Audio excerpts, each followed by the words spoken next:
Hello. Good evening once again. My name is Shuchi. I'm one of the co-founders of the Chennai Photo Biennale. I am joined here today by my colleague Priya, who manages all our programs. One of our curators for this edition, Kirsten Meinke. Hi, Kirsten. And two very wonderful artists who we also had the chance of meeting personally in pre-COVID times, Katja Stuke and Olivia Sieber. Hello, thank you so much for joining us today.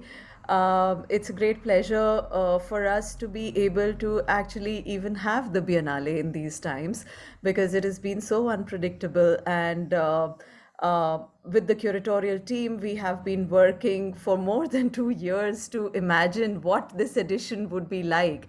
And for all of you to know, the Biennale happens in Chennai. For those of you who are probably not familiar with the CPB, we are based in the city of Chennai in southern India. It is a coastal city, and we do the Biennale every 2 years in public spaces. This time around, that has been a bit difficult, but we are still showcasing at least in 7 different spaces in Chennai. In smaller, intimate forms, and most of the shows are all available online on ChennaiPhotoBiennale.com. This has been curated by a 4-member curatorial team, namely Arko Datto, Bhuma Padmanabhan, Kirsten Meinke, who's here, and Boaz Levin. And I will now hand over to Kirsten to take the evening forward. And there's some very exciting stuff coming up. Thank you for joining us. Thank you very much, Shuchi, for the welcome address. And thank you everybody for joining us and for joining this talk, which is actually for the German participants, not really an evening talk, but a lunch talk, more or less. Sorry about that, yes.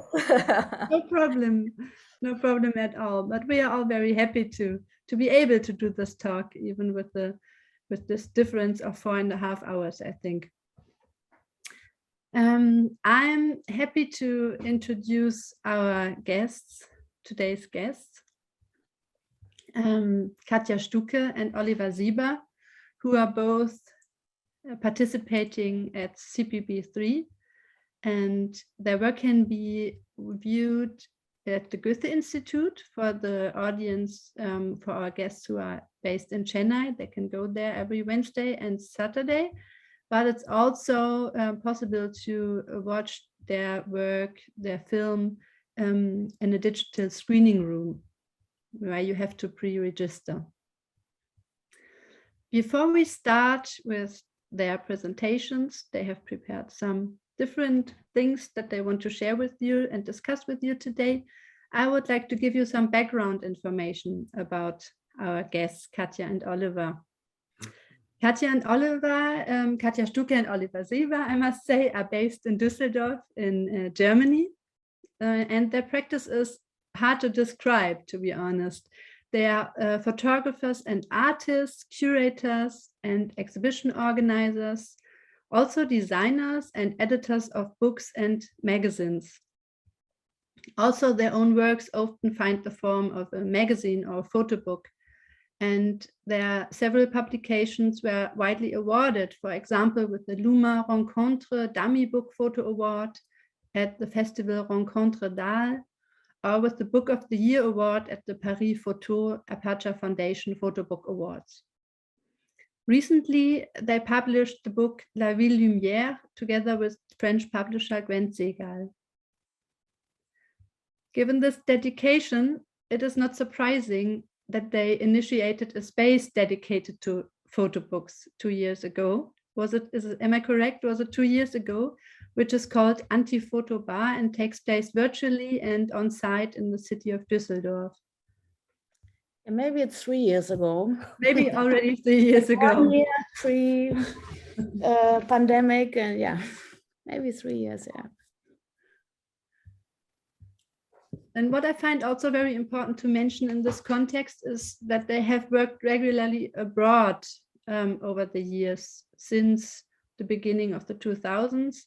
including many artist residencies, among other locations in Osaka, in Tokyo, in Paris, in Chicago, in Chongqing, or in Toronto.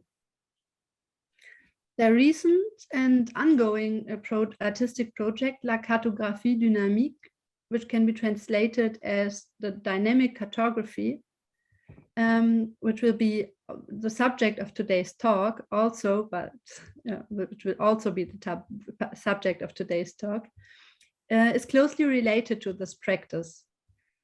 La Cartographie Dynamique can be described as an associative map that brings to light relations between geographically dispersed places and sites, and links objects, ideas, practices, and persons.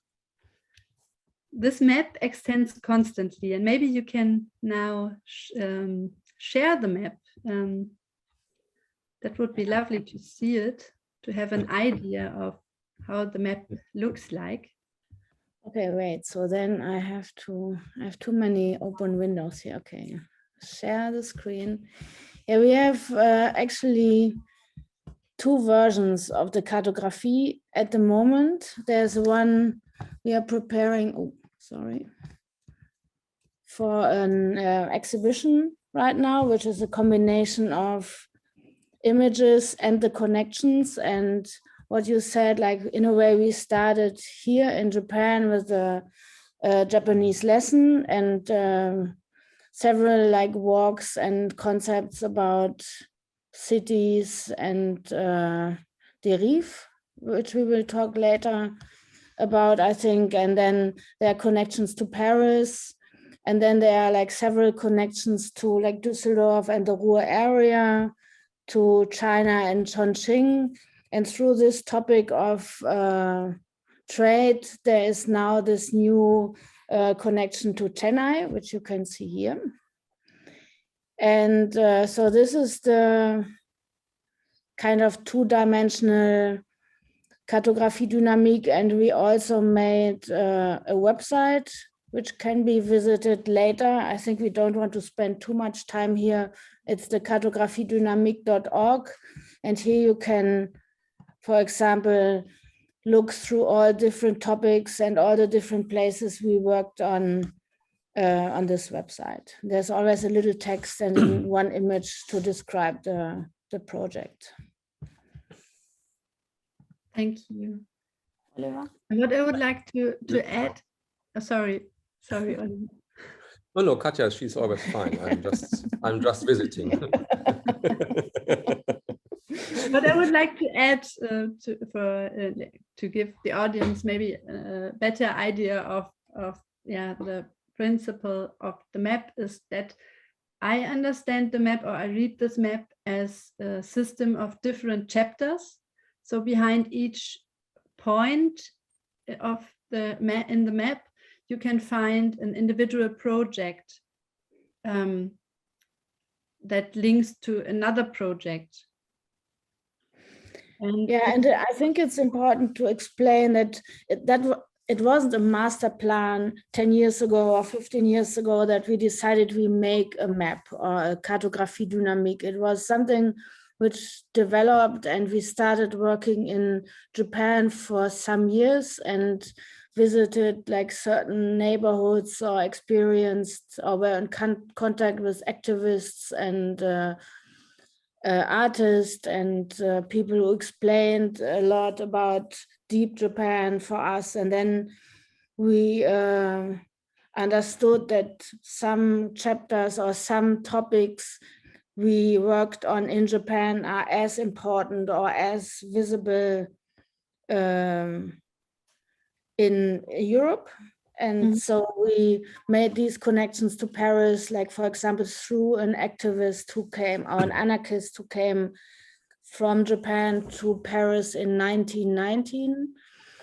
And then there are like topics like the Olympic Games, for example, and the Expo, which brings connections between Tokyo and Paris and all these different aspects of walking and understanding a city through walking is maybe can be found in Japan, but also there are these different concepts of derive and walking through cities and understanding cities by walking in Paris. So, and I think this is how the whole cartography developed and grew. And like you said, there are like in every neighborhood or in every place, there's like one work, which is maybe a book or which is maybe a work we show in an exhibition, or it can be a video or a website or anything else.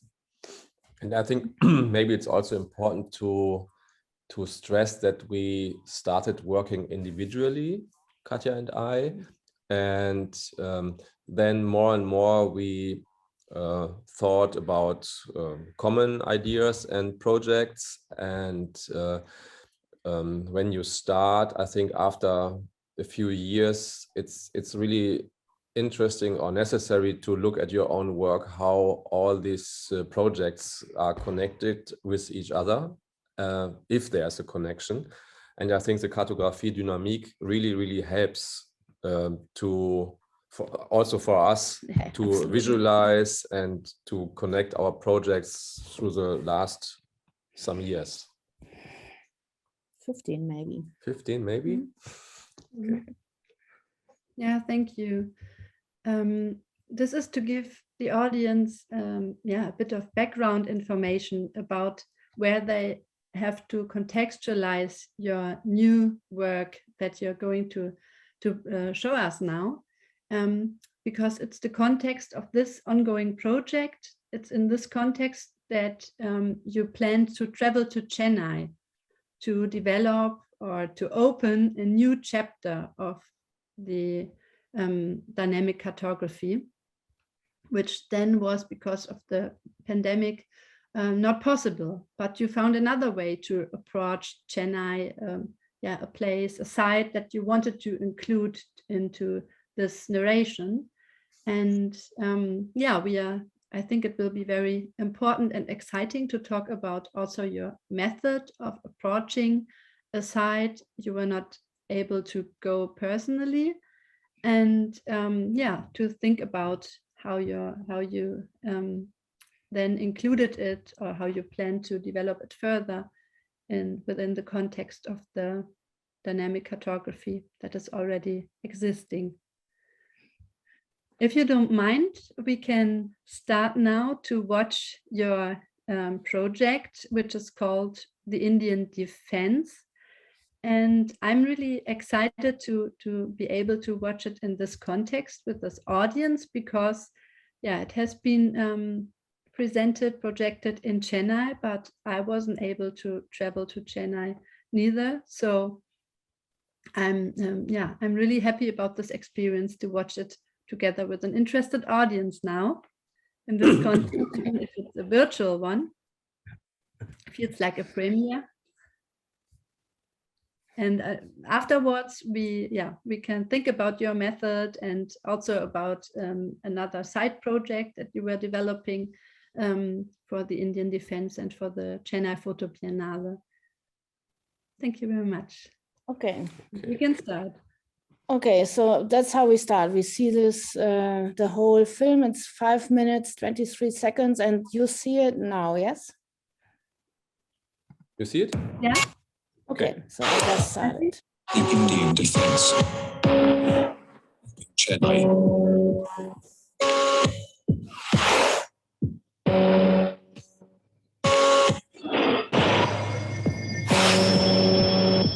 The Indian Defense. Snakes and ladders.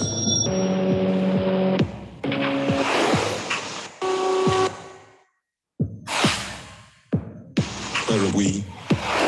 Chennai industrial and trade hub leader.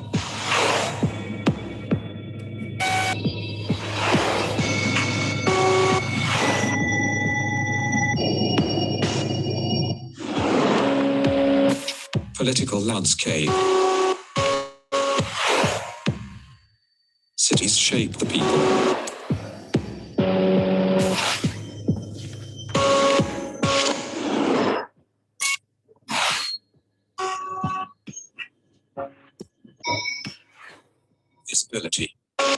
Take a photo. Take a photo. Real participation.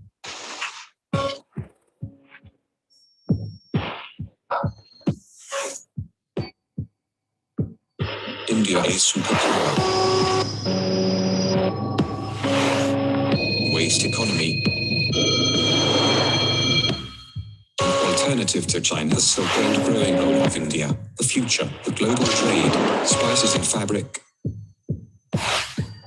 The rise of textile chemistry. The labor forces. The population in Chennai, 7.088 million in 2011. The night shift culture, night shift. Climate change affects the city. How walkable is Chennai city?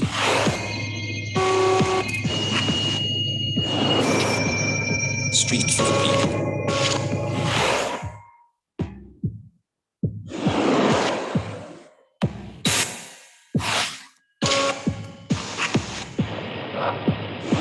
Who uses the cities? Where are we? Tell me what I see. This must be the place.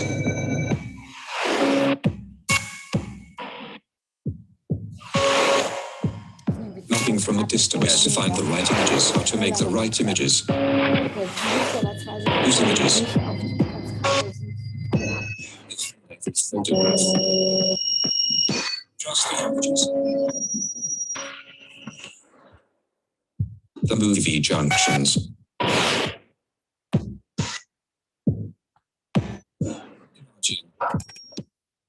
Sound and smell. So, another movie location. Every image is just the tip of an iceberg.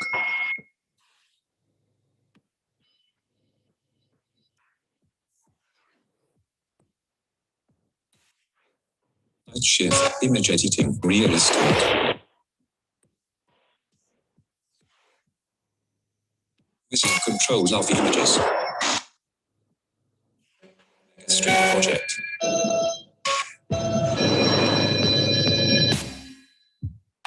Curiosity, associations and juxtapositions.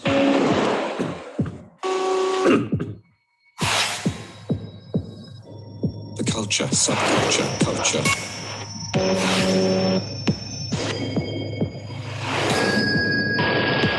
Where is our imaginary club? What kind of music? Cultural exchange. Where would we feel comfortable? What Indian subculture? The inappropriate appropriation.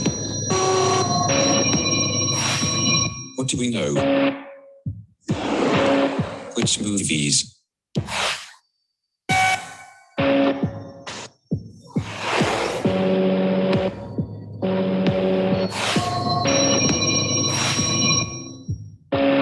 The city, a social place. Very deep Chennai. You saw the images. What did we miss? Empty streets of people. I want to see real photography. Check the library. Make a copy. Let's get closer. It's about the background.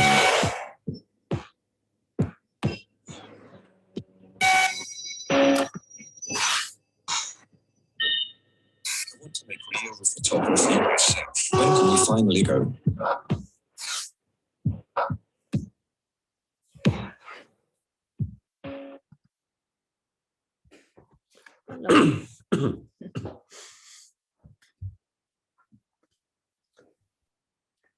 Thank you. It was wonderful. Nice to see it again. So back in our rooms. Back in our. What did you say, Oliver? We're back in our rooms. So just like at our tables. So Thank you very much. I would like also to encourage the audience to ask questions. We have the Q&A where you can write questions in the chat, but you can also raise your hand and yeah, ask a question. That's also possible. I would like to address a bit the different sources that one can observe that you have used for your work. Could you elaborate a bit more on that? That would be my first question, and the next question I would like to address directly afterwards concerns your entering point. How did you? What was like your first interest in the city of Chennai? Where did you start to research? Yeah, how did you find a way into a city where you've never been before? And yeah, what led your project and work? Yeah, maybe I think we will answer both questions kind of at the same time because it's closely connected. And like, for example, we have like several sources of images from the internet. We can talk about this later, which sources they were, but we also worked together with someone in Chennai, Yogesh. I don't know, maybe he's here, but I don't know. And he helped us to make some photographs in Chennai. And the images from the internet were like coming from the discussions we had between us, like all the questions we had, the questions we asked for ourselves. And it started with this topic of trade, because we were already working on another project about the new Silk Road, or the connection between China and the Ruhr area. And so trade and products coming by train from China to Duisburg. That was something we were already dealing with. And then I think in Duisburg, we saw a train from an Indian chemistry company.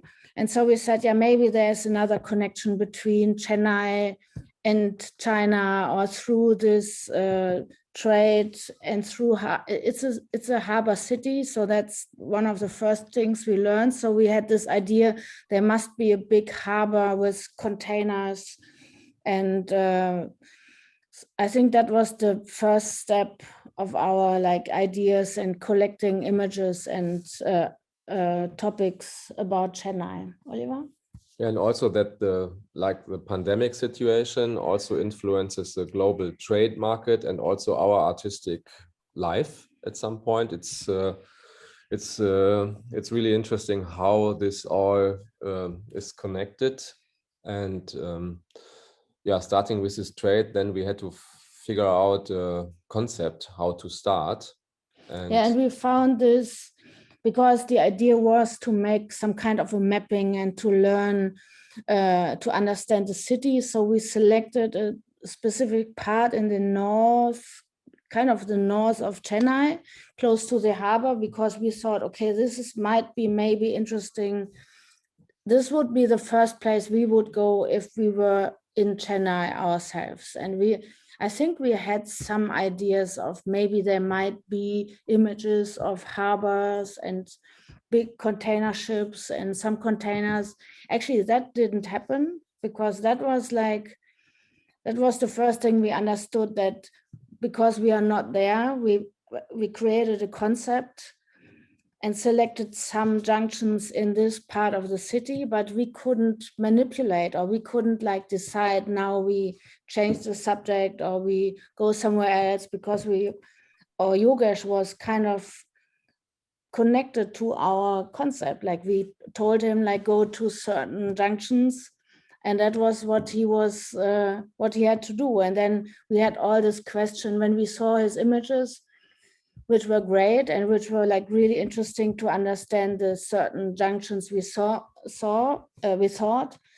But then we were thinking, okay, how would we work when we were in Chennai? So we would say we will go into these shops which were in the streets, or we would try to have a tea somewhere or meet some people, or usually in works Oliver did before, subculture was often a topic. So we would maybe try to go and find some live houses, or we were also thinking, this can't be the whole image of, this can't be Chennai. So these like 15 junctions, that can't be everything. So we try to find more images, and this is now maybe regarding your question of the sources. So we try to find more images of Chennai. So we just Googled and asked for like architecture in Chennai or clubs in Chennai, or like all these kind of questions we had. And then we also thought, okay, trade, that's one topic we were dealing with. Then we had two really nice discussions with TS from an organization in Chennai, and she was giving us some background information about history, the history of trade, because that's also connected to, what's the English word? Für was? I'm sorry. Colonialism.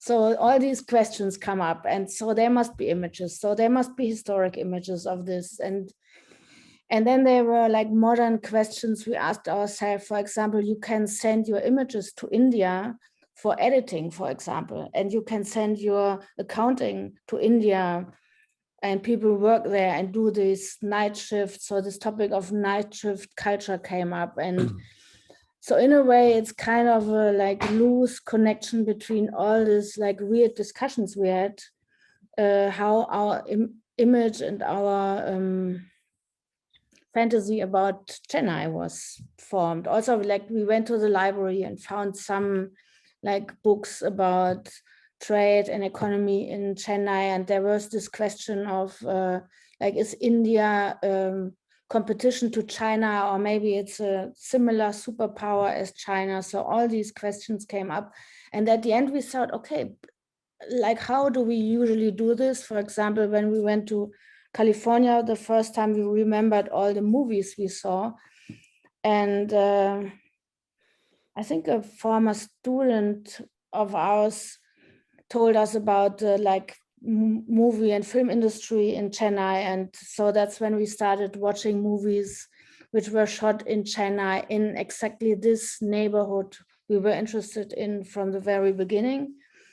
And I think that's when we stopped our like image research, because we said, okay, that's now the whole field of topics we might be interested in this city. And also we were looking at our library, because we have lots of books, how India and maybe Chennai or Indian photography or is represented in our library in some books. And it's always interesting to go through your books again and again and to see new things about it. Maybe we have seen overseen lots of images from India, because we were focusing on different other topics, and that's where books so interesting for. In the beginning, you had described your artistic method as a form of walking around. This is how you normally approach a site. You start a tour without knowing what to explore, or without having a clue about what you wish to find or to encounter, or without looking for a solution. You just walk around and you document the site, and you have a certain strategy to discover and to explore a site that you visit for the first time. And this idea of walking as a research or artistic method is, as you have already pointed out, closely linked to the idea or the concept of derive, which is, of course, a concept that you're really frequently referring to.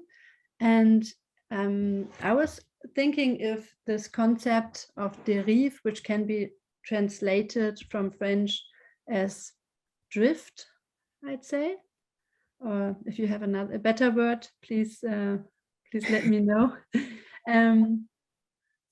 I was thinking, the question came up if derive is also, if it's also possible to start a virtual derive. If your research method that you now were not able to go there personally and you needed to research the internet or databases, can it also be described as a derive? Would you explain it a different way, or is it different, or in which way does it distinguish to what you've done before? Yeah, I think what we did was something like a virtual derive, because we usually when we come to a place the first time, we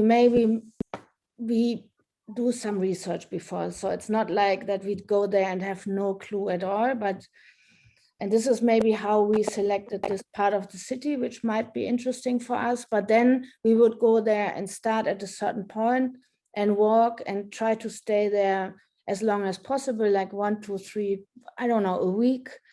And usually the way we walk would be maybe like everybody does, like to see, this looks interesting, let's go this way. Or there's an interesting architecture, let's go this way. This place looks nice, just let's sit here, have a tea, eat something, get in contact with some people.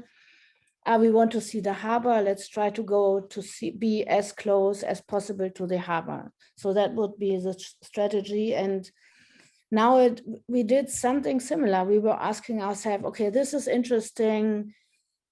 We tried a little bit to experience Chennai through Google Street View, which is available, but not everywhere, and not as we were maybe used to in Osaka, where it's updated like every year and where you can really walk through all the streets and all neighborhoods. And so there were like certain images where you could go and get a little impression of some parts of Chennai. But I think this virtual derive, maybe we could describe it as aimless strolling around, maybe. And so in a way, that's what you can do. Like you can go from one website to another, click on a link, turn into another topic on another website. So I think that's really easy to do, getting lost in the internet, maybe with under the umbrella of the topic of Chennai, but you can easily get lost online. Does it feel more limited then, or is it comparable? I mean, it's interesting because sitting in front of the computer is, for me, it's not getting lost somehow. It's just work for me. So I really like being out in the streets, and I think there's no limitations of thoughts, I would say. Maybe there's more ideas coming from strolling through the websites in the internet, but there's also algorithms working with my profile, showing me things I might have been not seen yet, but somehow I'm kind of manipulated. And if you go to the basic sense of the derive of the situationist people in the 1957, I guess. So it was really like trying to get lost and leave things behind and start a free reception or free looking at things. And I feel that there's the topic of real photography, which we are also mentioned in comparison with the working with archives, that if you have the time to be in a city and you can just go there and look at things with your camera, and this is totally different. And creating stuff with your little machine, it's, for me, it's totally different. So I prefer this. Yeah.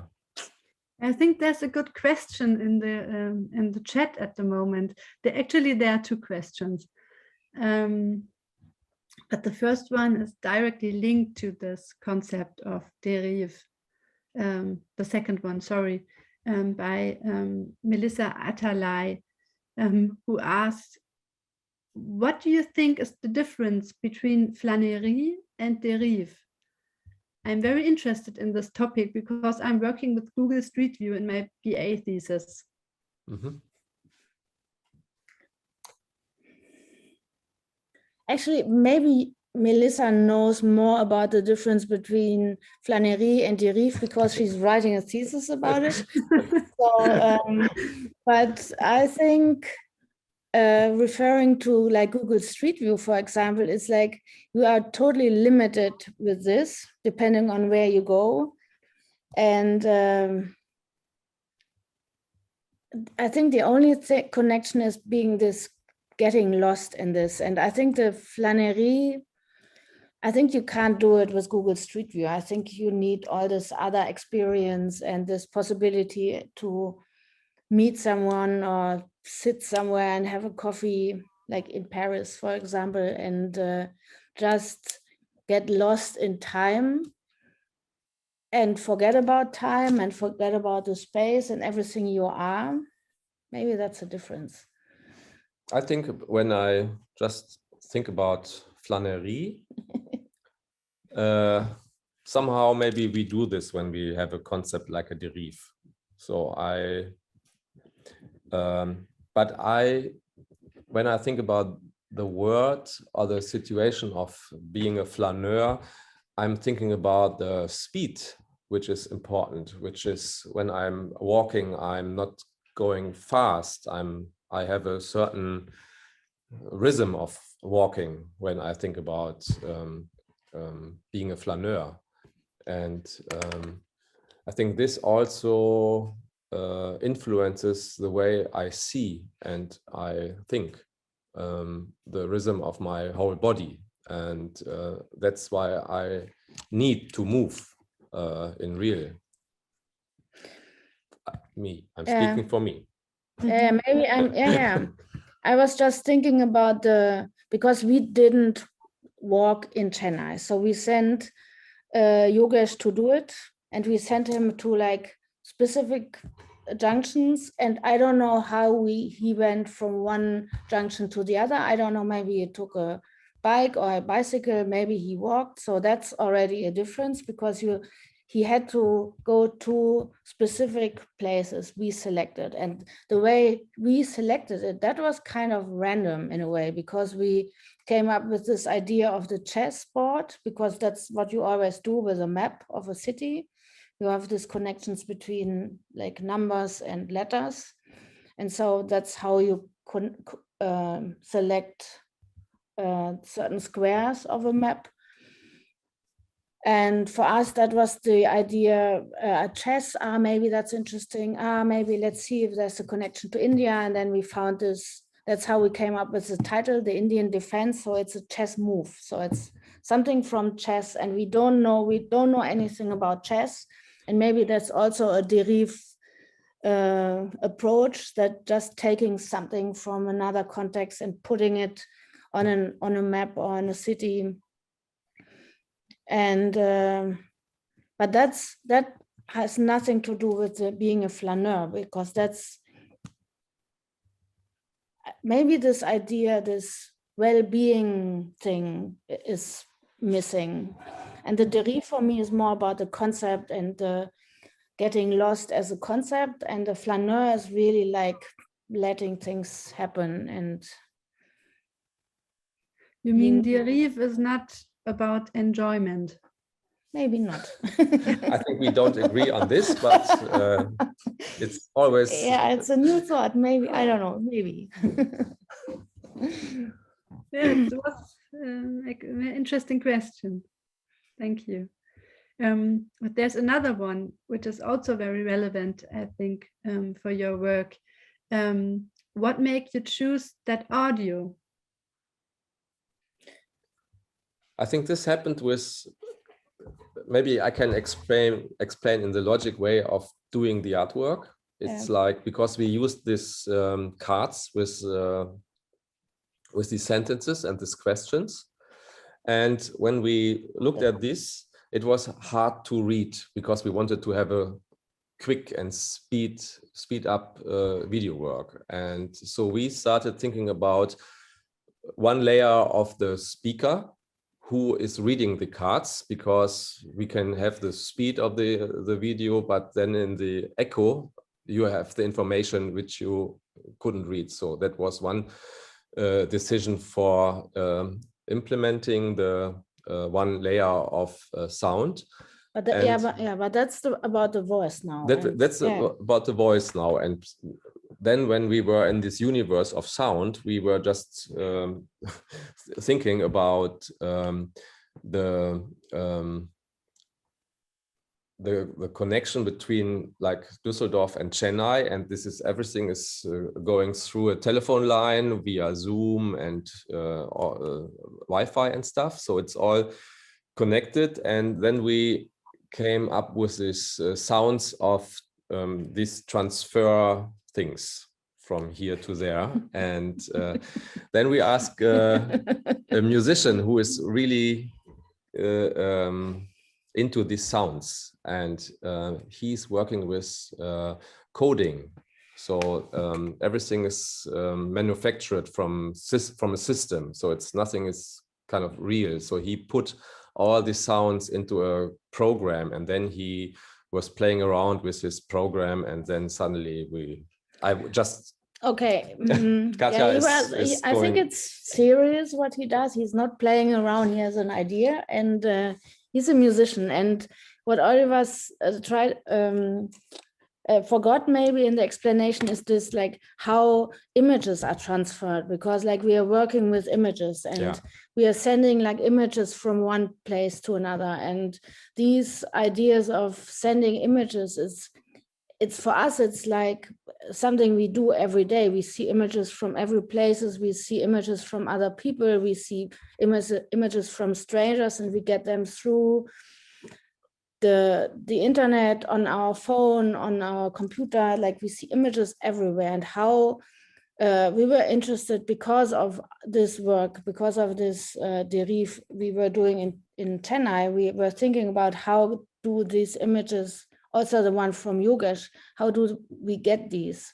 And this transferring images through the internet is, in a way, it's a little bit connected to sound. So you have, every time you send an email or you send an image with your phone, that makes a sound, or the modem, like in, I don't know, 5 or 6 years in the past, like 6 years ago, we still used modems which made a sound. Or so we asked Axel Ganz, who is the musician, to think about this and how to use these sound of image transfer and create a sound for it. So we didn't find a sound, but we asked someone to create sound or music for us. What made you choose? Oh yeah. I was wondering if the sound is also related to like the feeling of of uncertainty around approaching, being forced to approach a site from the distance. I think you can, that's really difficult to connect to the sound, because everybody, like sound and music, and there's this rhythm that's a very emotional thing. So if people understand it like this, I would be happy about it, because it has a little bit the atmosphere of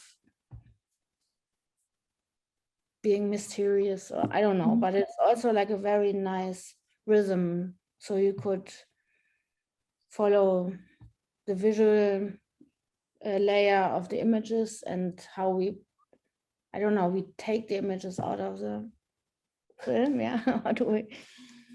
And the sound. So yeah, it helps to follow the images through the whole 6.5 minutes or 5.5 minutes. I think there's another question by Kiru Bakaran, but I have no idea, Priya or Shuchi, how to promote somebody from the audience to the discussion forum. Priya, could you pull him up?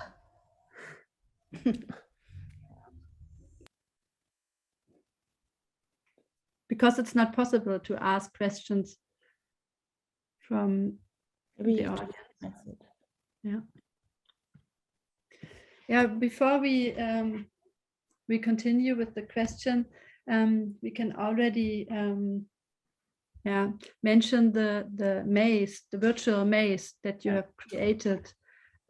Also to that's how I understood it. Also to address this feeling of uncertainty around the process and the project, and the methods that you have applied. And I think it would be very nice to get an idea about the virtual maze after the next question.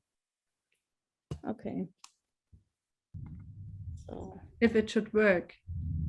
Where's the question? I don't know, Priya? Hey, hi, Kirsten. Hi. I think Kirsten Kiruba dropped off or something because I can't see them here. Ah. I think they dropped off. So Yeah, they dropped you off, can yeah. continue. Okay. Yeah, Okay. Thank you. So, yeah, I think it would be nice to get an idea of the virtual maze that is like a result of the research. yeah, I would say so. It was also like you can see it already, yeah? Kerstin? Yeah. Okay. So it's yeah, it's also something we understood as an artistic work, because it's like a virtual space we created. And maybe I can turn around because I asked Oliver before to be in there. So we can get an impression how it works.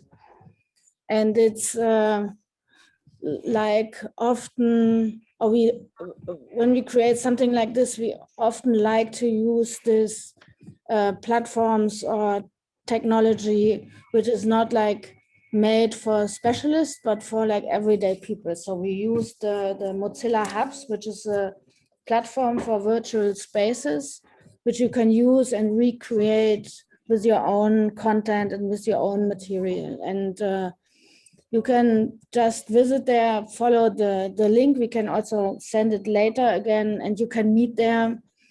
And it's kind of nice because you can enter the room, select a certain avatar, like here, like Oliver did. He decided to be a ghost.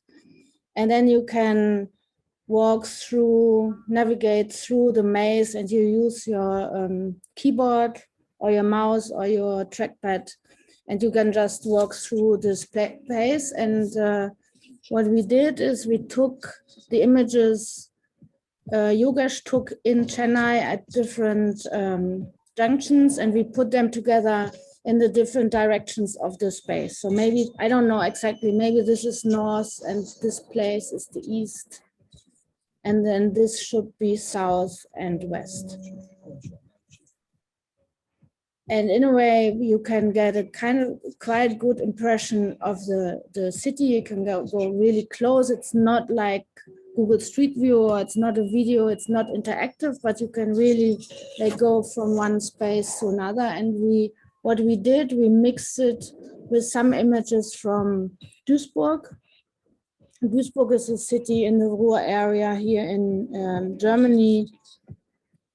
And it's connected through this topic of trade, because in Duisburg there's this harbor where or the end of the new Silk Road, so the 60 trains from India, from China and in Duisburg every week. And I think also the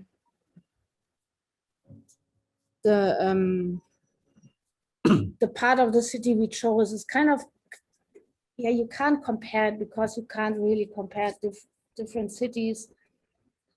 But we saw connections between Duisburg and Chennai. And so the feeling you have, like when you walk through this maze, that you kind of feel lost and you don't know where you are and you don't know where to go next.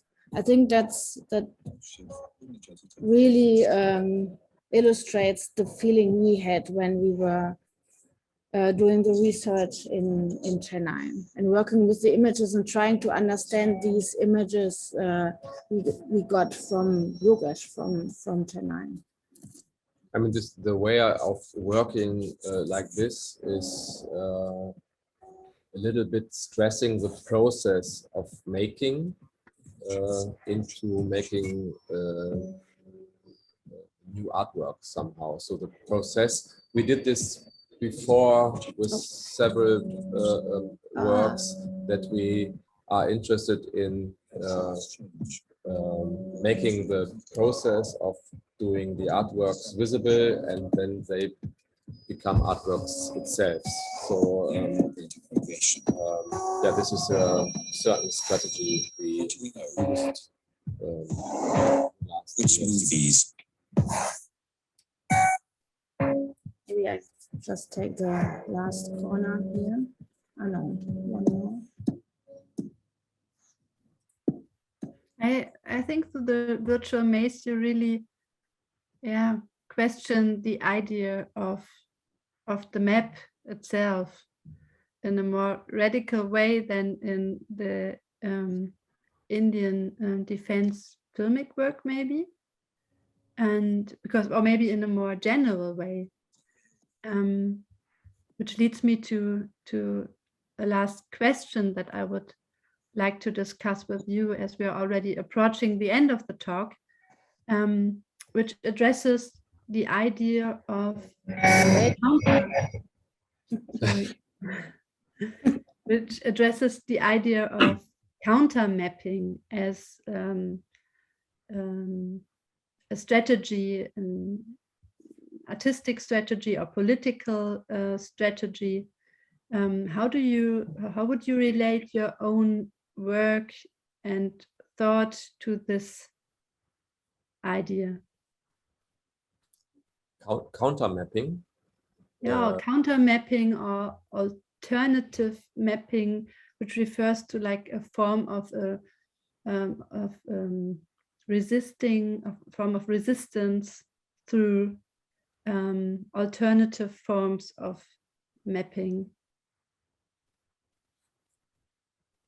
I don't know if this is the answer to your question, but if I think about maps, it always feels that it proves something or it shows something of the truth or reality, and you can show everything or anything with the map. So you can invent maps, and I really like this idea of inventions and created realities, and maybe that happens a little bit with the maze.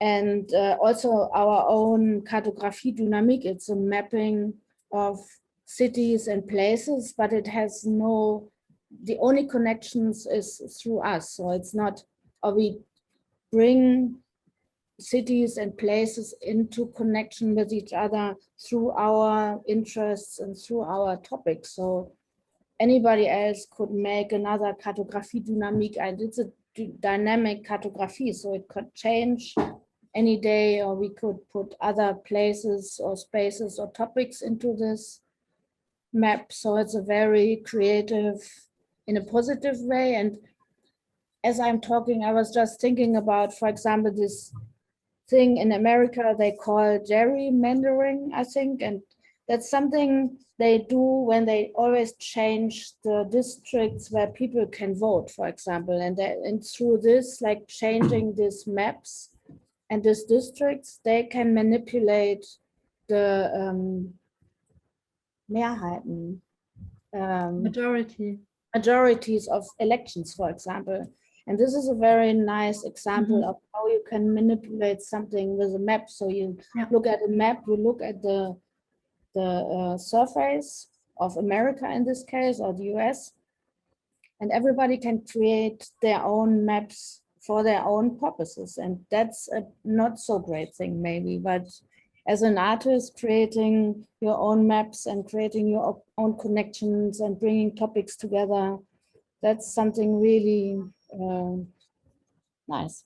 And there's also this, it's called, I think, redlining, which is more dealing with money and real estate, and how to profile the people who live in certain areas, if they are, if there's enough money, or about the Postleitzahl, the postal code, the postal code, and there's also maps like in France, which is pointing out all these areas where lots of homeless, unemployment, and this exists. And sometimes if you have all these maps, this is for statistics, but also is misused by lots of people. So it's stigmatized. There's a stigma of people who are living in these areas, and they don't really benefit from this kind of maps at some point. And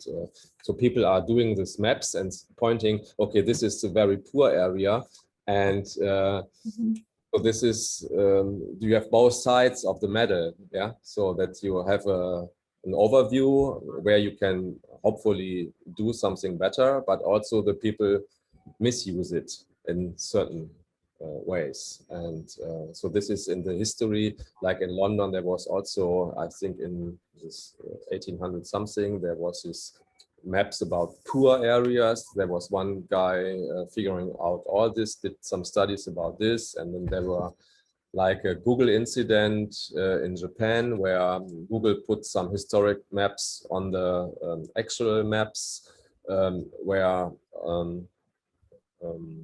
and they wanted to be historical, but they did the really wrong thing, because these areas were supposed not to see like these areas 100 years ago. So because the people are in this area suffer from being in this area, and so officially they don't want to speak, or they just oh, it's so not easy in English for me today. Yeah, but you have all this both sides of this mapping, and you really have to be careful where you put out your maps, I think, at some point also. Yeah, that reminds me of a main historical theoretical reference point for the concept of maps as they have been described by Benedict Anderson in his writing on Imagined Communities, Reflections on the Origin and Spread of Nationalism, which is a chapter that was entitled, or is entitled, Census Map Museum, in which he draws attention to this conception of the map as a political and very powerful instrument.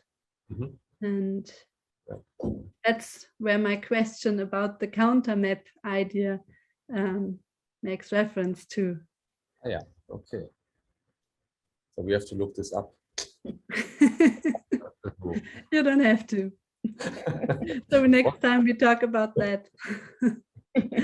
Yeah, this was also our idea as a group from the curatorial team's perspective to, that's why we were so interested in your project and including your project into the curatorial of the Chennai Photo Biennale, because of this alternative approach to the map it implicits. And so thank you very much for bringing this up and for making Chennai be another part of your dynamic cartography. Yeah, but I think that's one topic in the video itself, that we are like very happy with the video we did. We are super happy with the virtual maze, and but it's really, it feels like something is missing, because, for example, working with a remote photographer, that's something we did before in Japan. We were in certain places in 2017 and 19 and took photographs there, and then we sent someone to go there and document the changes again for us. But that was something in an area we knew quite well, and we had a lot of background information about this, and now sending someone to areas we have never been, it's possible nowadays, and it's interesting to do so, but we really feel that we now have to come to Chennai and see with our own eyes and smell and hear and taste. So Yeah. maybe, I don't know, next year. I think Priya and Shuchi would be very happy to welcome you. Most definitely. That's good. Most definitely. I And to mean, whatever continue. said and done, the digital and the real, I guess that is the biggest difference.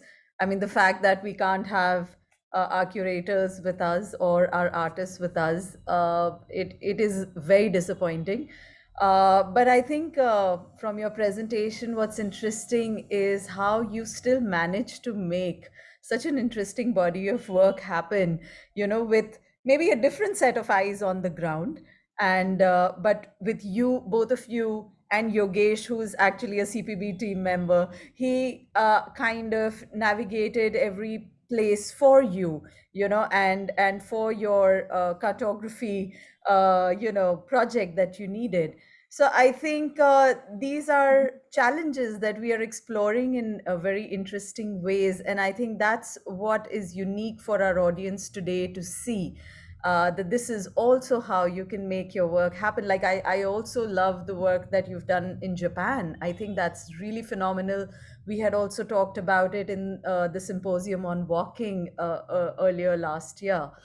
And I think these are some very interesting ideas that I hope our audiences take a note. And I don't know, Katja, do you want to share that really cool, fun video that you wanted to? Yeah, I will try to find it again. Wait. I mean, Kirsten, I don't know if you have to leave. Yeah, I think Okay. we are about to stop the session Yeah. this talk. Yeah, I just wanted our audience to see what Katja and Oliver have discovered, because it's so cool. And but maybe if you need to leave, please feel There's free.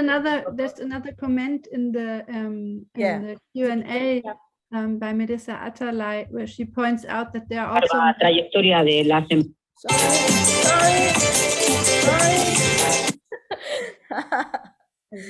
Okay. So she points out that there are also maps for showing criminal actions in specific areas, which a comment that is also related to the reading of a map as a highly political instrument, and an instrument of power and control.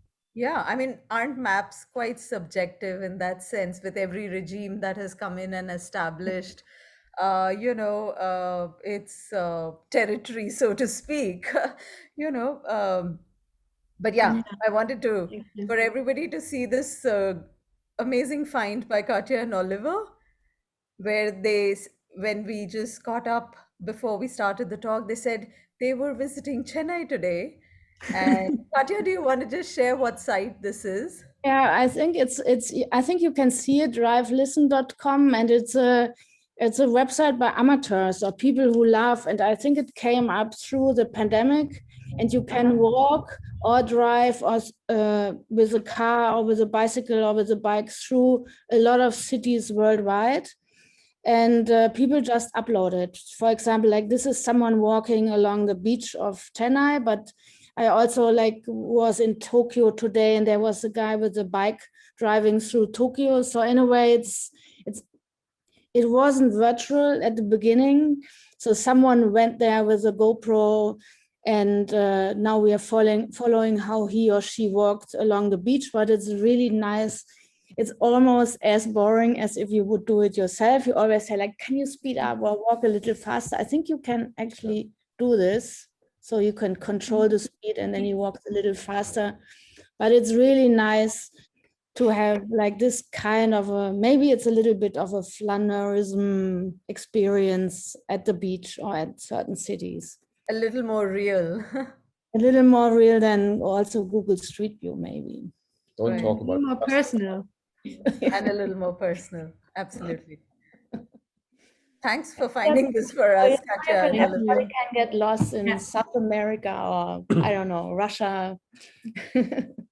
And you can even contribute, or you can contribute, yeah, if you want.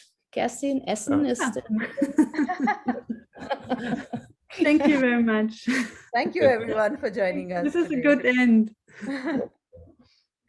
So see you soon somewhere. Check out the digital shows. Thank you Write all. to us. Thank Thank you, you. Katja and Oliver. Thank you, Priya, for the technical organization. Thank you very much. Thank you. Suchi, for the moderation. Okay. Bye Have a bye. nice evening. Have a nice See you weekend, soon. everybody. Bye. Tschüss. Bye, bye. Tschüss. Tschüss.